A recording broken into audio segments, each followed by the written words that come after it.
You ask Tiger to solve. This deals with linear equations with one unknown.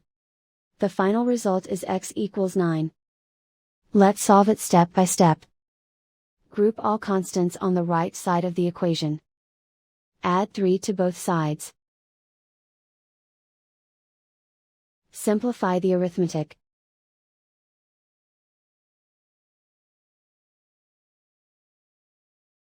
Isolate the x.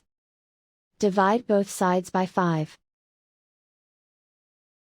Simplify the fraction. Find the greatest common factor of the numerator and denominator. Factor out and cancel the greatest common factor. And so the final result is x equals 9.